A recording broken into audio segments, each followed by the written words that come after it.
Good afternoon. Got it. Yep. And thanks everybody for coming. Just want to talk about our very recent work on piano. And this is a joint work with Andrew, Elaine, and with me. So let's get started. So before we talk about PIR, let's talk about some background. Probably a lot of you have heard of or have seen this slide before, but I just, in case, I just want to go over it again. So let's talk about what does it even mean by non-private information retrieval. So let's say Andrew is a TA on Elaine's course, and then Andrew will want to play some Minecraft before he finish the grading. So Andrew will need to ask the DNS server for the IP address of Minecraft.net. And well, in the normal case, the DNS server just return the IP address of that website.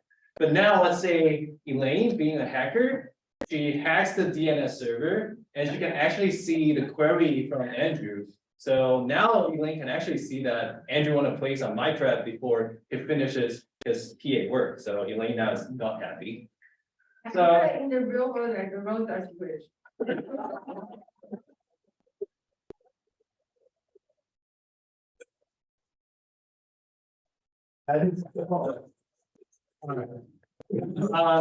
If it's private information retrieval that Andrew and the DNS server run some PIR protocol, then basically the query and the response will be not visible to the DNS server. And even though Elaine can compromise the DNS server, she still cannot learn what exactly Andrew is querying for and what exactly is the response. So the privacy of Andrew can be protected, and Elaine is getting confused right now.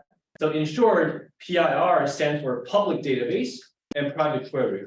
We want to protect the client's privacy for their query.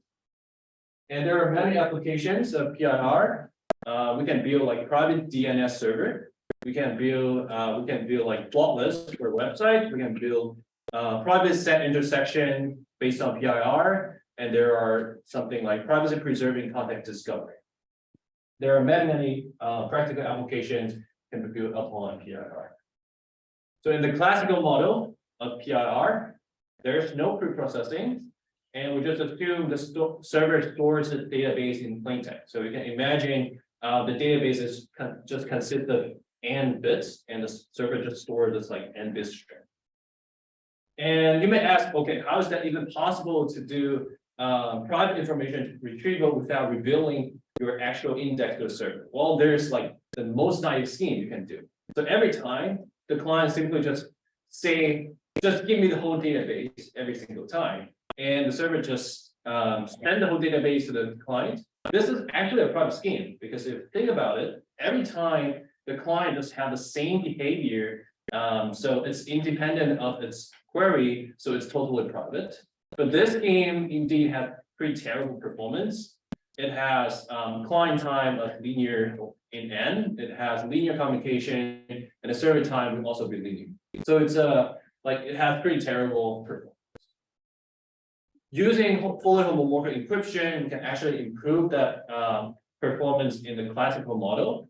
There are a long line of works, and in the best work, you can actually achieve roughly polylog client time and polylog communication. And the scheme is that the client can locally store the encryption key of the homomorphic encryption scheme. It encrypts its query and send the encrypted query to the server. The server runs some homomorphic evaluation over the whole database, and then it returns the encrypted response to the client. So the client can decrypt the answer itself locally. So this game, but this game will still have linear servers. A natural question to ask is that, can we design PIR scheme with sublinear servers? Unfortunately, this is hopeless in the classical model.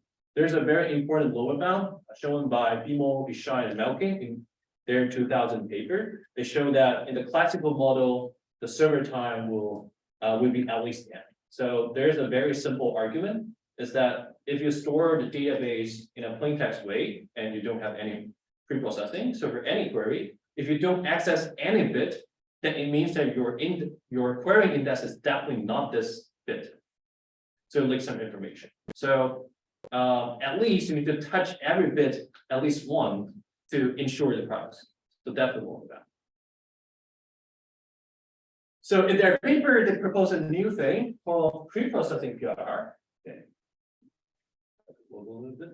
And then under this model, we can actually have sublinear scheme. So in our talk, we focus on something called client-side preprocessing model. So the client-side preprocessing model goes as follows. During the preprocessing phase, the client doesn't know what the query will be, but it still can interact with the server and it computes some hints and stores the hints in its local storage. And then during the online phase, the client can make some queries, and each query can be made much more efficiently. Actually, the online time can be made sublinear in this model. I want to also mention that there's other preprocessing model called the server-side preprocessing model, and there's a recent breakthrough work by Wook, Lim, and Rich. They actually won the STOP 23 best paper, which is pretty impressive. But their scheme has astronomical constants, and their scheme is very, very complicated, so their scheme is not practical. All right, so specifically in the client preprocessing PIR, you could actually have sublinear scheme. You can actually have squared and online time scheme. But the previous scheme, they rely on pretty heavy cryptographic machinery, so their schemes are not really practical. But for the classical PIR, although you have like a linear scanning scheme, but their algorithms are simpler, so you can actually implement them. So they are somehow practical. For the preprocessing PIR, usually you assume squared and client storage, and usually you need some fully homomorphic encryption thing, so you need to rely on LW. So we want to know, like, can we achieve the best of both worlds? That we want to have a practical and sublinear scheme. And in our paper, we designed Piano. As far as we know, this is the first practical sublinear single server PIR scheme. And also, our online time and our client storage, the trade-off between them is already optimal. So there's a previous lower bound from the CHK22 paper. They show that the product of these two numbers, the online time and the client storage. So if you store n bit, you store like s bit in your local storage, and the online times t, then s times t will be at least n. So in this sense, our scheme is optimal up to a polylog factor. And also, you can notice that we only rely on one-way function. So we simplify the assumption. And more importantly, our scheme is super simple, that the implementation, the tutorial implementation only has 153 lines of code. So you can actually implement this in 1 hour. But okay, our actual implementation will have much more optimization, so it's not that simple. Okay, any questions so far? How do you implement the one-way function in one? Oh, we just use AES. Okay. And then you can actually optimize the AES using like some hardware acceleration. Okay. Okay, so here's our roadmap today. I'm going to first talk about our two-server PIR scheme, and then we're going to take that scheme and compile it into a single server scheme, but it only supports bounded number of queries. So you can only like support squared n queries. And then we are going to show another technique that can compile the single server PIR scheme that supports bounded queries to an unbounded query. All right, let's get started. So first thing first, we're going to divide the database into squared n chunks. So every chunk we have exactly squared n indices. Okay, and this is the same idea as a two-server scheme before, like it's called PPIR. So for the two-server scheme, our preprocessing runs as follows. So the client, it will sample roughly sqrt and sets. And each set will sample exactly one random index in each chunk. For example, a set could look like 2, 5, 8, and 15 if your database has like 16 bits. So it exactly has one random index in each chunk. Okay. And then what the client will do is it simply sends all the sets to the left server. But here we assume two non-colliding servers. Okay. So we call them blue server and the red server. So the client sends all the sets to the blue server, and the blue server returns all the parities of those sets. Here, I mean, parity, you simply take the XOR sum of those bits inside of your sets. Oh, here, but you can actually notice that if the client needs to store all the sets and all their parities, your local storage size will be actually more than n because you have sqrt n sets and each set contains sqrt n indices. Right? So it has more than linear storage, but we will optimize it later. So don't worry about it.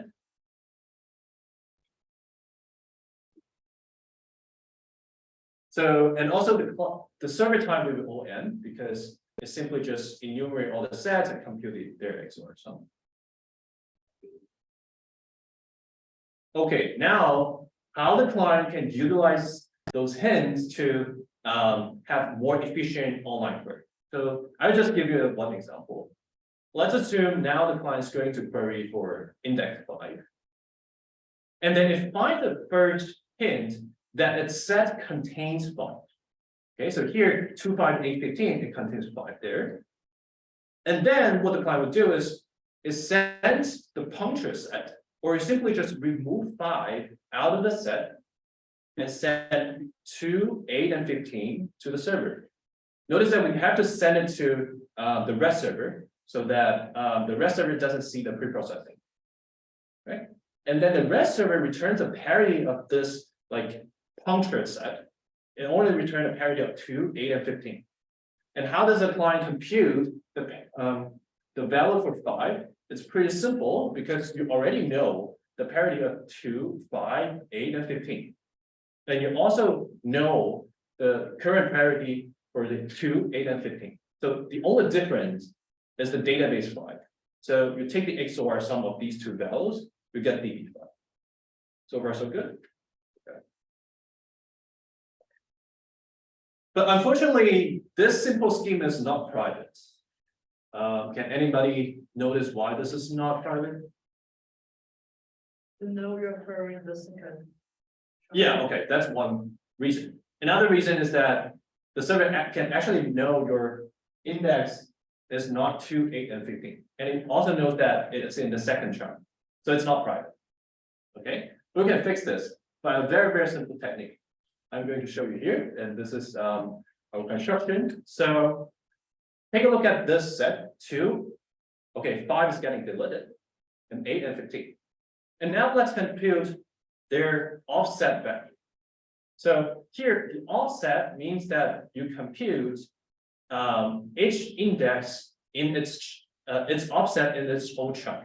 So you simply take the index and subtract it by its base address. So 2 subtract by 0 is 2, 8 subtract 8 is 0, and 15 subtract 12 is going to be 3. So this is the offset vector. What you're going to do is you very simply just compact the offset vector. You just simply remove, so there's a hole in the offset vector, right? Let's just simply remove that hole, it's just compacted. And now there's only 3 numbers in there. So actually, I'm going to argue that this compacted offset vector leaves no information about 5. So it's perfectly private. Why? First, because we compacted, the server cannot figure out where's the hole. So it cannot know where is that deleted element. So it doesn't know which chunk is it.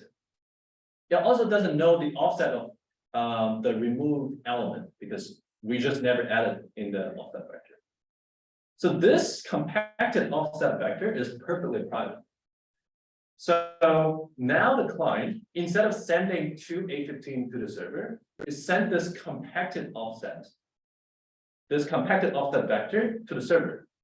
And how does the server can compute the correct parity if it doesn't know where 5 is getting deleted? So here's the idea. The server can actually compute the parities with the compacted offset. Here is the naive algorithm. So given the input 2, 0, and 3, there's 3 offset numbers. So there could be 4 cases. So the server simply just enumerate all possible cases where it take the first guess, where it guess the first chunk is where that removed element is. Okay, and then take that guess, it can recover the added set. So it's going to be 6, 8, and 15. So you just add the base address to that thing. And then the server can compute the parity of this set, right? So it can actually enumerate all possible cases.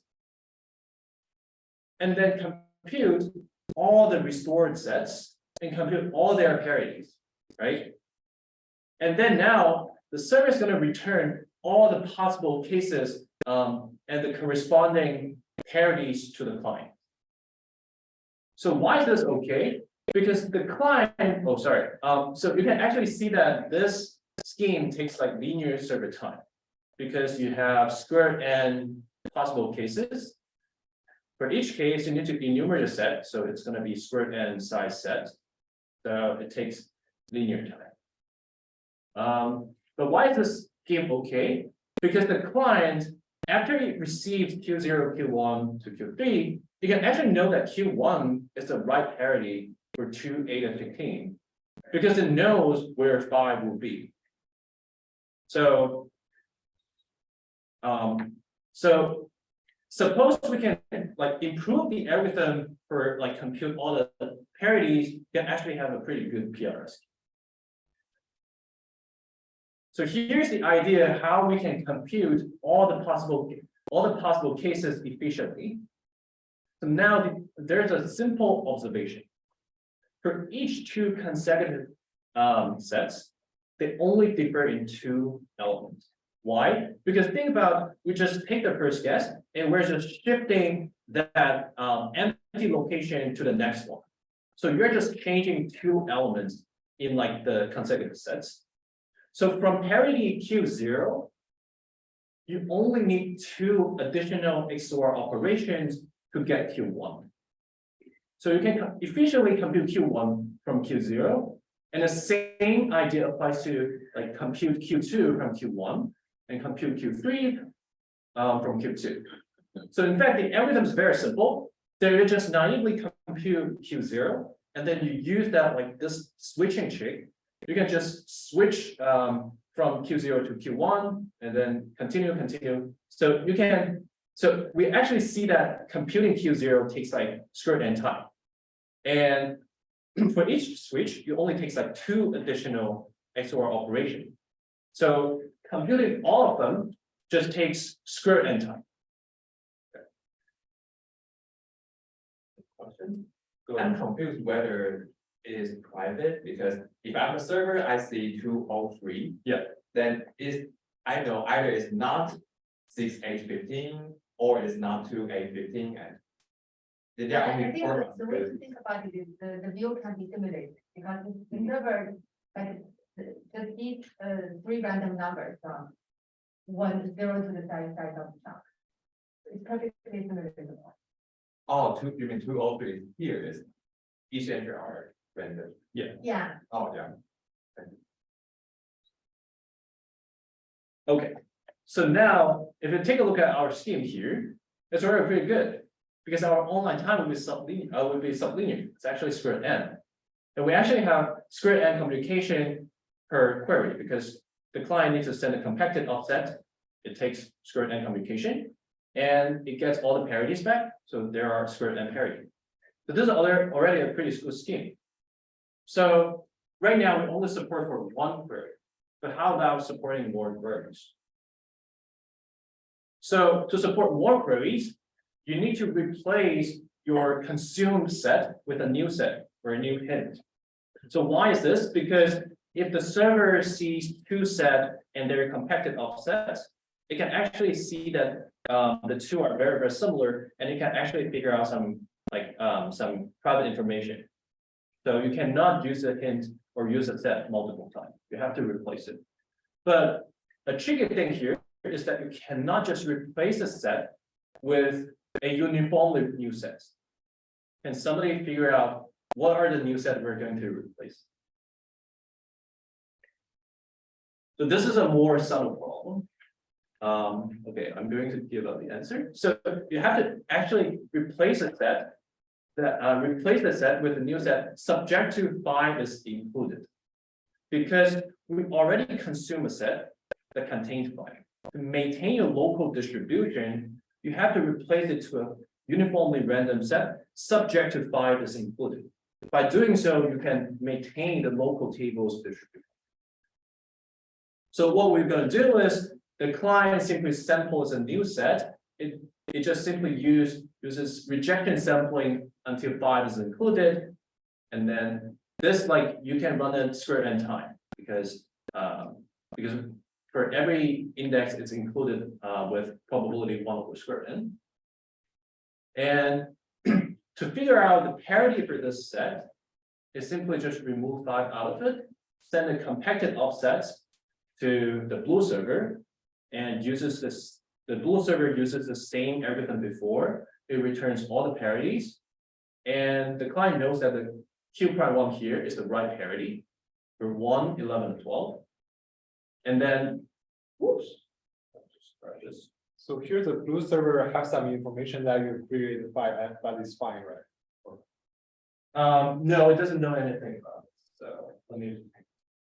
Sometimes just It knows like the element you just created is in the new set. So you Sorry. have you counter 5, you remove 5 before sending. Remove 5 compacted and then send it. Oh, Because you already know makes sense. that it has Yeah. condition 5. Sorry, my computer's powerful, is precious.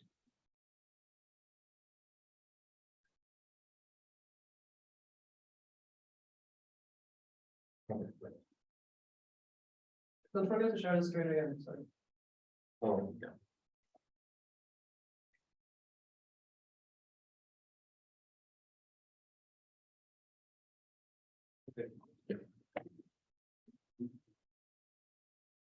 Okay, so this is how we do the refresh.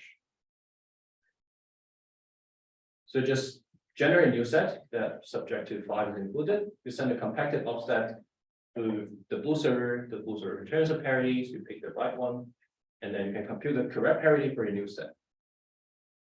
So we just delete the consumed hint, and then you store the new one, and then store it as parity in your local table, and you're good to go. You're good to go to make the next query. So this scheme, you can actually make like many queries. All right, so let's do a recap. So for this scheme, during the preprocessing, the client sends square n sets to the server returns the parity. For each online query, you have square n online time, you have square n communication, everything looks good. But there's one last problem. So the local storage will actually be pretty big. So if you're gonna store like linear in n thing, why not just store the whole data, right? So it's not affordable. But there's one little trick that you can compress the storage. You can compress the storage with PRFs. So this is where we're going to use the assumption of one-way function. So the idea is to represent a set using a 128-bit PRF key SK. So every PRF key SK just represents a set. So how are you going to represent it? So you can imagine that we take the PRF evaluation of taking that key and then evaluate it on all the chunk IDs. So because we have 4 chunks, so we're going to evaluate on 0, 1, 2, and 3. And the evaluation would be a random numbers between 0 and 3. So it's going to be just the offset within each chunk. So you take the PRF evaluation and think about it as the offset vector. And you can restore the set using the offset vector, right? Because you can simply just add the base address to your offset. So 1 plus 0 is gonna be 1, 2 plus 4 is gonna be 6. 0 plus 8, 0 plus 8 is gonna be 8, plus 12 is gonna be 13. So your set is gonna be 1, 6, 8, and 13. So now you can actually represent the set of 1, 6, 8, and 13 using this little. So you have a much more efficient representation of the set.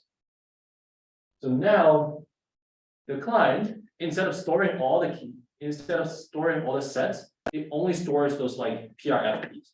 Each key only takes 128 bits.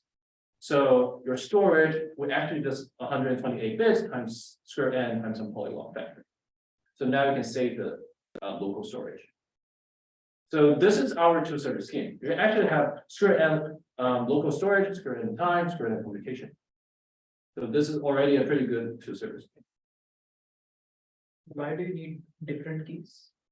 Oh, because every set needs to be like a little bit different, right?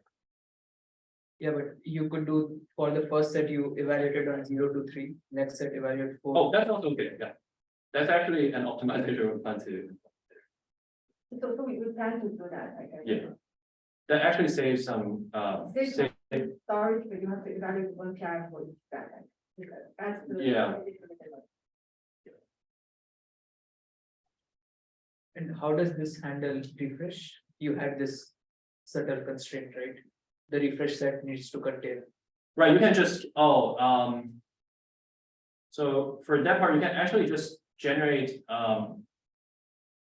so if you need that optimization, you actually need our later scheme to support that. So this scheme probably cannot use that. So for this two-server scheme, you can compress the local storage. I mean, I guess the key part you can compress it to a single, but you still have to store on the storage. Yeah. Yeah. But I guess for the final scheme, it's like you can also just compress all the keys down to one key. That's what we want to do. Yeah. Okay, so now we have a pretty good two-server scheme, and we're trying to compile it to a single server scheme. So when we say a single server PIR that supports bounded number of queries, we mean that we want the single server PIR scheme to have one-time preprocessing, and it can support square n queries in the online time. Okay. So here's still our recap of our two server schemes. So here we want to keep the red server, and we want to remove that blue server. Okay. So there are two places we want to change. One, that is the pre-processing phase. The second is the refresh phase. Because in these two steps, you need to interact with the blue server. So those are the steps we're trying to modify. So let's talk about pre-processing. Another animation. So to compile the pre-processing phase to a single server scheme, we want to remove we want to make the view of the server in this space to be private. So previous schemes, they simply just use FHE. And then you simply wrap everything for the pre-processing. So you represent your pre-processing algorithm using a big circuit. And then we assume the client and the server, they both know the circuit. And now the client just encrypts all their keys and send all the keys to the server. The server expand those sets, evaluate that big circuit, and return all the encrypted parities to the client. So everything now is run within FHE. So actually, the server's view is totally private. So we can actually just change it to the server. It's totally fine because now everything is encrypted. But this game is too expensive because FHE itself is super expensive. And if you're going to represent your pre-processing algorithm using circuit, it's going to be like some constant blow up, and the constant is not small. It's going to be pretty expensive. So our idea is that there is one super easy way to do pre-processing. And actually, I call it the easiest way. The client just download the whole database and then do everything locally. Why is this okay? So because notice that the client will prepare for square n queries. So if you download the whole database, it takes ON communication. But if you amortize it among squared n queries, the amortized communication will only be squared n. So this is the same as our online communication. So your total amortized communication will stay the same. So that's okay. But there's one problem. Oh, so it also, the amortized time will also be squared n, and it's perfectly private. The problem is that the temporal storage of the client will be big, because the client needs to store the whole database to do like the local preparation, right? We want to avoid this. But here's our idea. You can actually do streaming for your preprocessing. So remember that we already divide our database into like square and chunk. So for each time, the client just download one chunk, and it does its local computation that is relevant to this chunk. It finishes all the local computation that's relevant, and then just simply delete this chunk. And the next time it downloads the next chunk, and does its local preparation, and then delete that chunk again. So you can continue to do this, and then just every time download one chunk, do some local computation, and forget about the chunk. So by doing this, you can actually save your total temporal storage to be only squared n. So now your total size of your storage is only squared n. So this is the idea. Okay. So any questions here? All right, so now we have finished our transformation for the preprocessing. So for the preprocessing, we just use the streaming idea. But there's one little step here, that is a refresh. How do we handle the refresh? So let's still recap our old scheme in the two server case. So in the two server case, let's assume the client just got DB5. So to do that, you need to sample a key, SK prime, until 5 is included, right? You need to do the rejection sampling, and you need to expand the set. You need to query the parity of 1, 11, and 12 using that compacted offset trick. It queries this like blue server, and finally it replaces SK1 with this new key SK prime. Okay, so this is our old algorithm. So how can we make this to be a one server scheme? Well, so to be able to do that, we need to change our preprocessing a little bit. We need to do preprocessing with, and additionally, we need to prepare some backup hits. So in addition to your primary hints, so that's like the before things, and then you also prepare like square and backup hints. So whenever you consume a hint, you just replace it with a backup hint to prepare it locally. So by doing this, because now the refresh, you can run it locally. You don't have to query the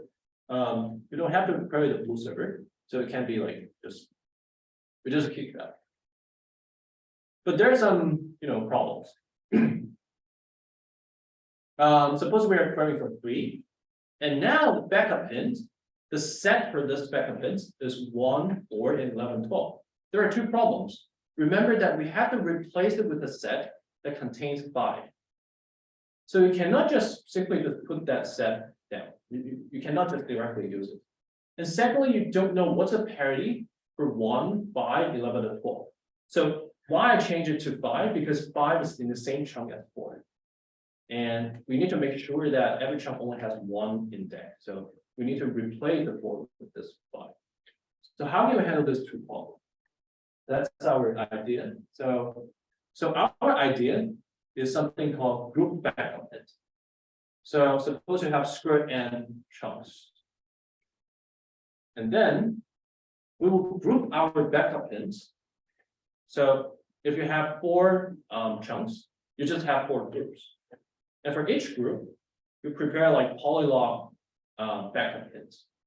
So notice that the backup hints, there are just some PRF keys, and then you store the corresponding parity along with them. So why is this helpful? Let's take a look. So our algorithm is that after you query for an index X in chunk I, oops, sorry. You replace it with a backup hint from group I. So let's take a look. So 5 is in the second chunk. So just take one unconsumed backup hint from the second group, and then you expand it. Let's say it's going to be 1, 4, 11, and 12. So the question is, it does not contain 5. But the solution is super simple. They're simply just mark 5 alongside this key. And then we manually force the second element of the set to be 5. That means we are writing it down as a pair. It contains a key and a value of 5. And then when we evaluate the set, when we expand the set, we just manually replace 4 with 5. So you can expand it first, 1, 4, 11, and 12, and then you just replace the 4 with the 5. Okay, and why is this? So why is this the set? Why is this like it follows the distribution rule? Because notice that every element you can think about across each chunk, those elements are just independently random. So if you just change one chunk, it doesn't affect the distribution of other indices.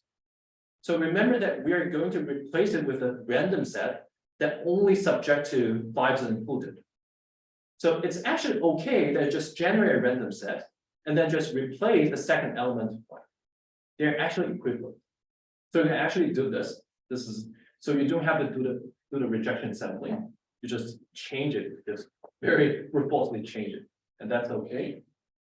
So now just simply mark this SK and mark 5 alongside it, just store it, and then whenever you need this set, you expand it and manually change the second element to be 5. So this is a solution that that you change your backup hints to contain. Okay. And then the second problem is that how about the parity of 1, 5, 11, and 12? So to solve this, we can actually purposely ignore the second element during the preprocessing, because we know that it's in the second group. And for the second group, its second element will be replaced nonetheless, or it will always be replaced. So we just don't prepare for the full set 1, 4, 11, 12. We prepare for the parity of 1, 11, and 12. So just simply ignore the second element during the preprocessing. And then during online, you just got DB5. And you take the XOR of these two values to get the correct parity for 1, 5, 11, 12. So that's how the group backup hints can help us. So by doing this, you can actually learn the correct parity. Okay. And solving the two problems, we are actually good to go. So okay, here we need to make another like small assumptions. So we need to assume those queries are uniformly distributed among the whole database. So, and then you can use a very typical false into beans argument to argue that you can you just need to prepare polylog hints in every group, and that's enough. But this assumption can be made without loss of generality, because the server can actually just use some pseudo-random permutation to permute the database upfront and send a PRP key to the client. And the client can compute the correct index. It tries to compute the physical location of its query index. So this can be made like without loss of generality. Okay, so we solved the two problems about the preprocessing and the refresh. So this is actually just our scheme. So for the preprocessing, you just use the streaming out idea to prepare square n primary hints, and you also prepare roughly like log n hints per backup group. And doing it online, you just use the same online algorithm as before, and then you do the local refresh. And then you can do like up to square n queries before you run out of the hints. Okay. All right, so any questions? So this is already our scheme. Okay. So okay, we'll have probably 10 minutes. So, but the last step, we're going to change our one server PIR scheme that support bounded queries. to support unbounded number of queries. So notice that this bounded query scheme is already pretty good. It has like square n time, square n communication, square n storage. So from let's take a look at the model of bounded and unbounded. So for the bounded number of scheme, bounded query scheme, you have one-time preprocessing, and then you can support up to square n queries. But in the unbounded scheme, you have one-time preprocessing, and you can run it for like many queries. But the transformation is actually pretty simple. Suppose we have this scheme that its preprocessing takes like linear communication and linear time, and then it supports square n queries. The simplest idea is just that you stack them together, and then you run multiple instances, but you stack the second instance preprocessing phase alongside the online phase of the first instance. You can simply just amortize the preprocessing word over the first one's online phase. Remember that we use the streaming idea. For each time the client download a chunk and do some local preparation. So here, for each query, the client downloads some parities and also download one chunk and does some local preparation for the next like square n queries. So by doing this, after we finish the first square n queries, we already finished the preparation for the next square n queries. So we can immediately start the next square n queries. So you don't have to like have a long waiting time. And then you can stack another one to it. And then now you can just think about only the first one is considered to be like the long waiting preprocessing. And everything else you can think about it. That's just the online phase. So this game can support like unbounded number of queries. Okay, so this is our final result. So we have a single server PIR scheme that supports unbounded number of queries. It has square n time, square n communication, and square n storage. So this is our scheme. And here are some experimental results. So we are comparing to simple PIR. This is probably this is the fastest single server PIR before.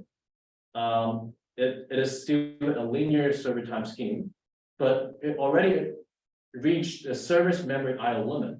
That means that it is still scanning over the whole database, but it's already bounded by the memory IO limits, but not the computation. So I would say it's already the fastest scheme you could ever design for those like linear PIR schemes.